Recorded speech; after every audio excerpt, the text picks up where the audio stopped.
Hey everyone, welcome back. So in this video, we shall continue studying the moment generating function. So we have seen what this function is for the discrete ones and for the discrete case, and for the continuous case, the definition pretty much stays the same. So if y is a continuous random variable, its moment generating function, either denote it as m of t or my of t, is expected value of e raised to ty. The only difference is that for the continuous variable, when you compute this expectation, you will use the integral instead of the summation. Again, this has similar existence conditions as in the discrete case, and again, similar to the discrete case, it can be used to generate moments. So you take the first derivative of the MGF with respect to t, plug in t equals to 0, you get the first moment. You take the second derivative with respect to t, plug in t equals to 0, you get the second moment, and so on and so forth. So the moment generating function, you can compute it for all of the continuous variables that we have seen. In this video, I shall particularly deal with the normal distribution. So x is a normal variable, its MGF is expected value of e raised to tx, which has this form. First, we do this substitution, x minus mu by sigma is equal to y, and then you rewrite this term in terms of y. So we have seen this kind of calculation before, so I won't go through the details of this, right? So you rewrite this in terms of y. These integral is still from minus infinity to infinity, right? Therefore, I have not specified the limits here. So next, there are two e steps. There are two e terms here, and you combine their exponents in this way. And then so the next two steps is essentially called, you can call it as completing the squares, right? So let's see. So we have e raised to minus y squared, e raised to minus y squared by 2 plus sigma ty plus sigma ty, and then you have this mu t, which you can ignore. So I'll just write it as e raised to mu t here, okay? And this term we won't, so this term just stays here, but we don't necessarily do anything with it, okay? So I'll focus on these two terms, right? So I can pull this half outside, so I can rewrite this as e raised to minus half y squared minus sigma ty, okay? So now if you have m plus n squared, so this looks like m squared plus 2mn plus n squared, right? This is the formula of a square of sum of two numbers. So let's try. So the goal is we are going to readjust this term in the exponent so that we can write this as a square of something. So you'll see what I mean, right? So I have e raised to minus half, so y square. So if this m is like the y square, right? So this is m square, then 2 times m times the other numbers. So right, so basically I can rewrite the second term. I need to have a 2 here, 2 times y, right?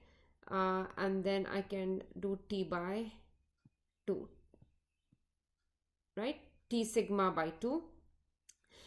So basically nothing has changed, right? 2 will cancel, and then you have sigma ty, which is the same as this, okay? So I'm going to add and subtract. So I'm going to add this term. I'm going to add t sigma. Oh, I think I don't need to do this, because when I pull,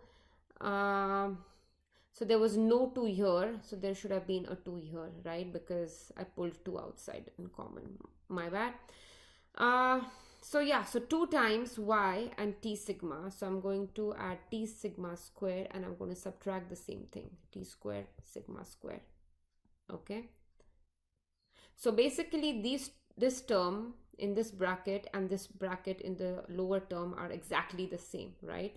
This is e raised to minus half, but now I can combine this first 3 terms is nothing but y minus t sigma square, right? So let's see, y square minus 2ab, right? So, or 2mn. So 2y t sigma plus t square sigma square, and then I have this remaining term, which is basically plus half. So remember, there's minus half and there's a minus sign here. So plus half sigma square t square, right? And then there was this mu t term which I had ignored, so I can like add that back here, right? So what I have is minus half y minus t sigma square times e raised to half, or let me rewrite this, mu t plus half sigma square t square. Okay, so this is what we are left with. So this is what we have here. Okay, so now this mu t and sigma square t square by 2, you're integrating over y, and this has nothing to do with y, so it's a constant. You pull that out and you have, so you're left with e raised to minus y minus sigma t square by 2. So again, you do the substitution. So you say that, oh, I think there is a typo here, so this should have been u is equal to y minus sigma t, right? So then you're left with this term, okay? And now you can see that this is a density of a standard normal distribution. So this integrates to 1 and you're left with this term. So the moment generating function of a normal distribution is e raised to mu t plus half sigma square t square, okay? So again, this is not, it's not too difficult. You do this first substitution, then you complete the squares. And when you once you complete the squares, you get this form, and then you do another substitution. So you call this as mu, and you do all of this so that finally you get this very nice form, which is just the density of a standard normal distribution. So these are some very good tricks here, and they'll come in handy when you're doing integrals. Okay, so it's a good idea to know these tricks. So next we look at the moment generating function for the gamma distribution. So I think I've included this problem as a homework exercise. So again, it's not it's not that difficult. It's fairly straightforward. So you will show that. So the gamma distribution has this moment 1 minus t beta raised to minus lambda, where beta is a scale parameter and lambda is the shape parameter.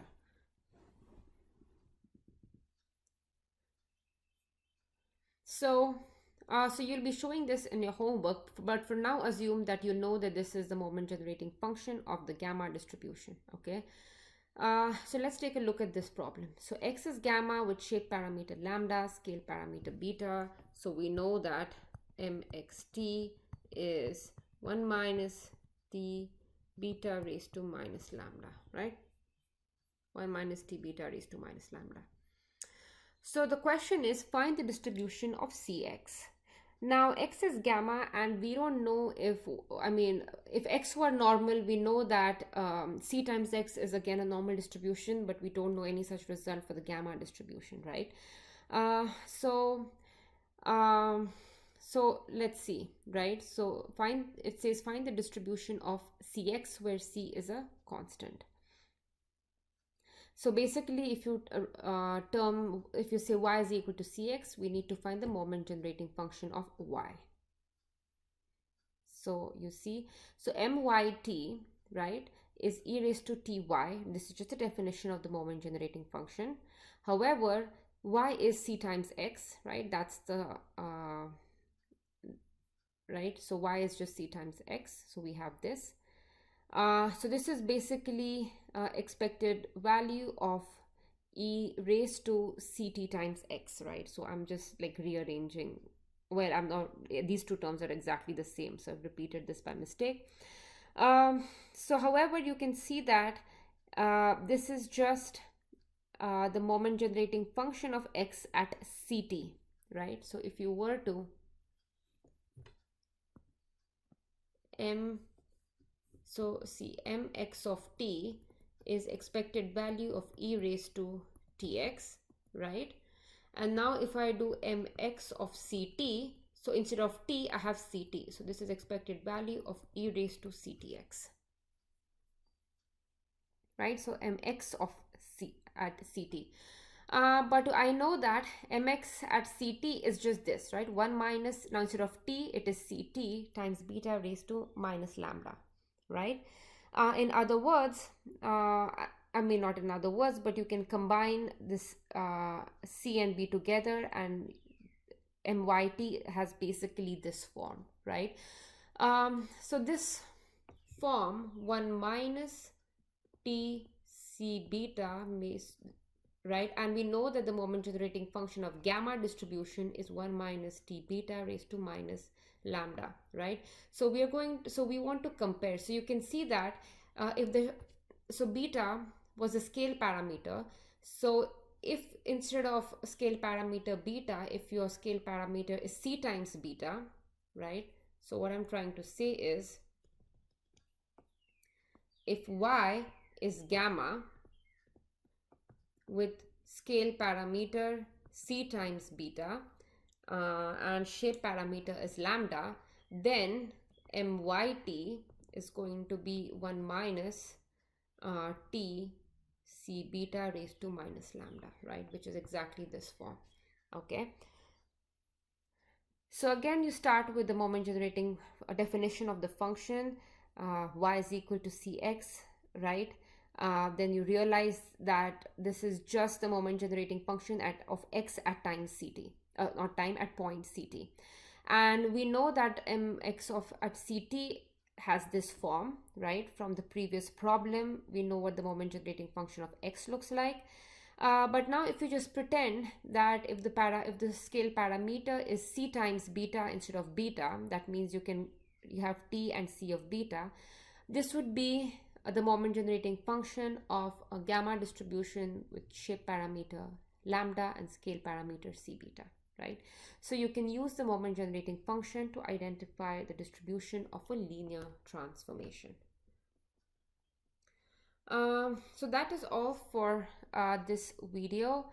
So you will play around, or you will show this or evaluate this moment generating function in your homework, but it is a good idea to try and see what the moment generating functions of some of the different distributions that we have studied look like, right? All right, I'll see you in the next video. Bye.